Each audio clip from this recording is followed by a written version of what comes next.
I don't know about you, but I drove past a petrol station this morning and nearly spilled my coffee. Prices had jumped overnight about 43 cents just in a single day. Now I know we got the Iran conflict, but it's the same fuel sitting in the same ground purchased at whatever 80 cents before. So why are they bringing up straight away? Yes, oil markets move.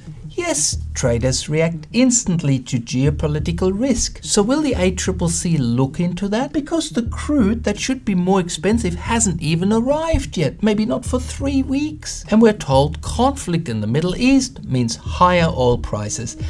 And that's partly true, but it also reveals something bigger. What really lies behind the Iran conflict? Would you be surprised if I said there's one particular country that's right behind it? No, not the US. It's presented by Your Energy Answers. Now, only months ago, US officials stated that Iran's nuclear capabilities had been significantly eroded. There were targeted strikes with bunker-busting bombs that were declared by the president 100% success. Now, if that threat was effectively neutralized, then why does the nuclear narrative now started to pop up again and dominates the media and the politicians' justifications? Either the threat persists at a very serious level, or the nuclear capability is kind of like a red herring, an excuse for a much larger strategic equation. Because when we zoom out, the defining geopolitical contest of this century is not about Iran, it's about the United States and another country we all know of, China.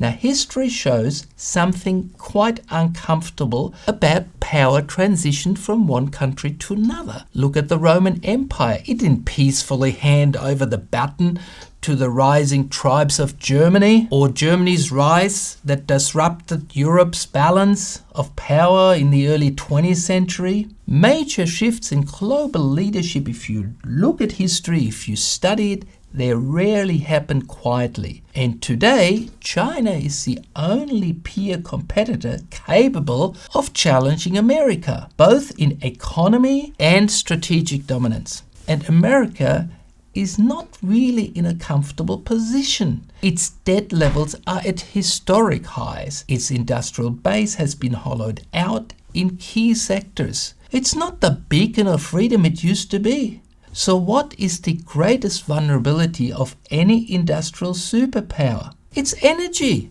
So China imports roughly 11 to 12 million barrels of crude oil every day on average. That's an enormous external dependency that China still has.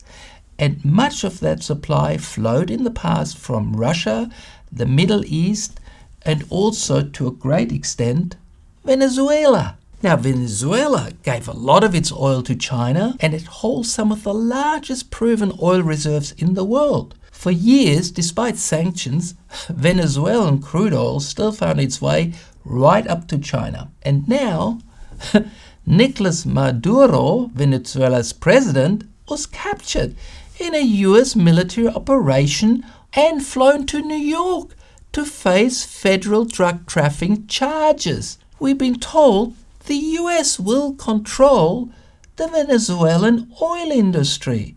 So what do you think that's doing to supply of China? It's got to go through US hands. So if you summarize again, we made it harder with Russia, we made it harder to Venezuela, and guess who's left in the flow of oil to China in big numbers? Iran. Officially, pressure on Iran is about nuclear risk and regional security.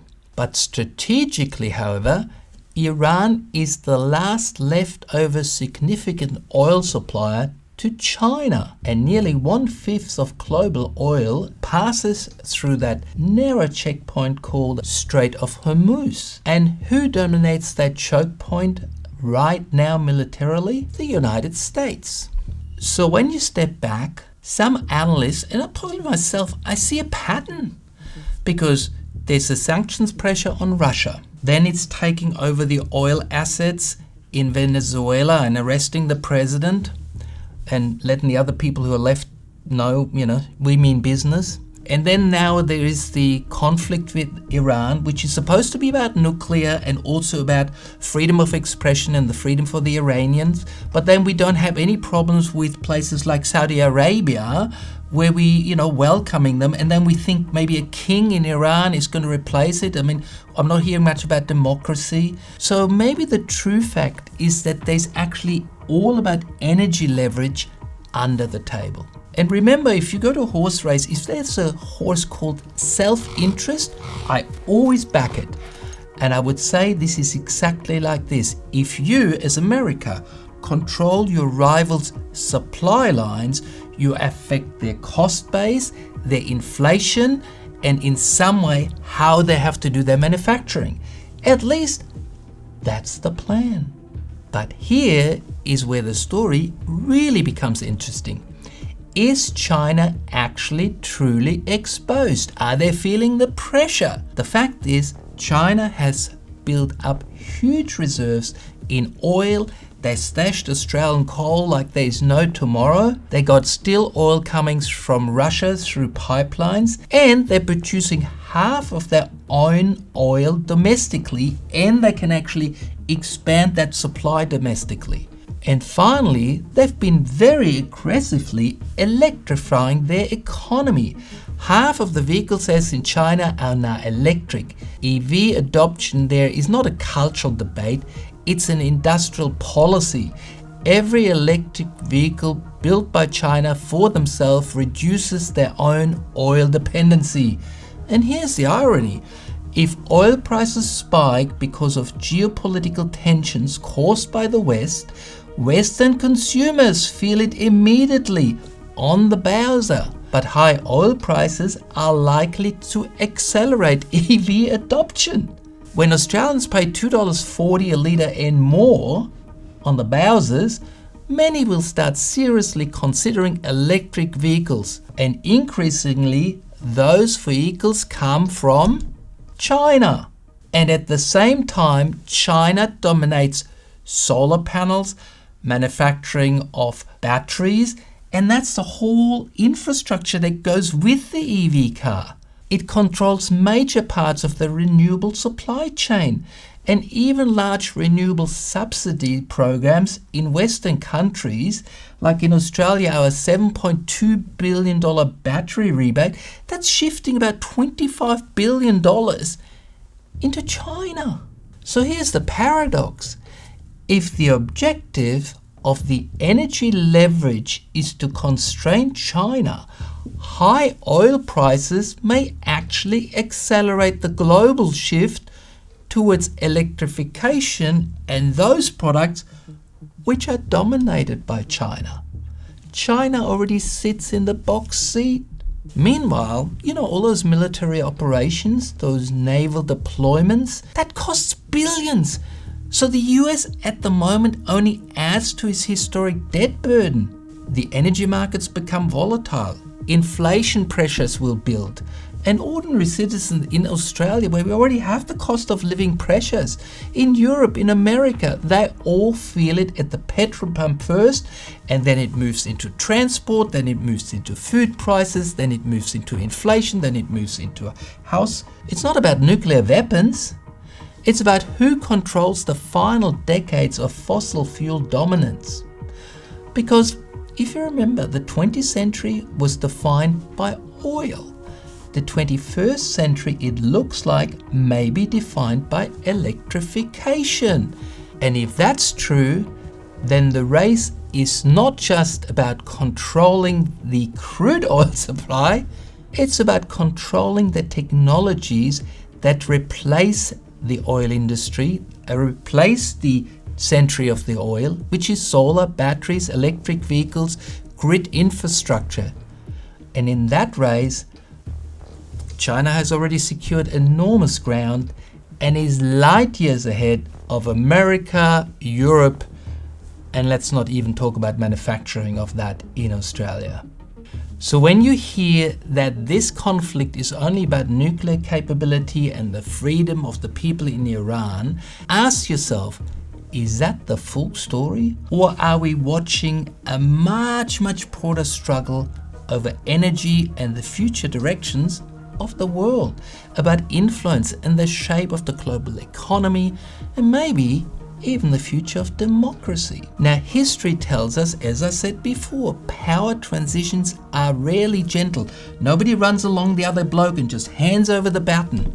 The real question is whether this one will be managed strategically or whether unintended consequences come out for places like Australia. We're far away from these things, thank God. But other countries are much closer. The whole flight situation in Europe has changed. So there are outcomes potentially coming through that nobody fully planned ahead. But Australians who drive again like me past the petrol bowsers and seeing $2.40, I'm going to buy an EV. Now, is it going to be a European one? Is it going to be a Chinese one? I don't know yet. And there'll be another video of me searching an EV. Think about it. It's a little present from our friends abroad, further uncertainty in our economy, and let me know what you think, why this is all happening. Put some comments down there. Are we kind of just barking up the wrong tree, or are we onto something? And if you're interested in the whole field of energy, which is in so many levels, if you want to have that analyzed, if you want perspectives, because they're affecting your lives simply through electricity bills and every other bill, then please subscribe, please ring the bell, and let us know what you think, and follow my journey of trying to find a good EV. Let's see how it all goes. Till next time. Please support the channel by liking the video, hit that subscribe button and ring the bell, and check out all our other videos. Want more energy answered? Visit yourenergyanswers.com for quality energy products, tools and calculators, and find your quality local installers. You're still here? I'll see you next time. Bye.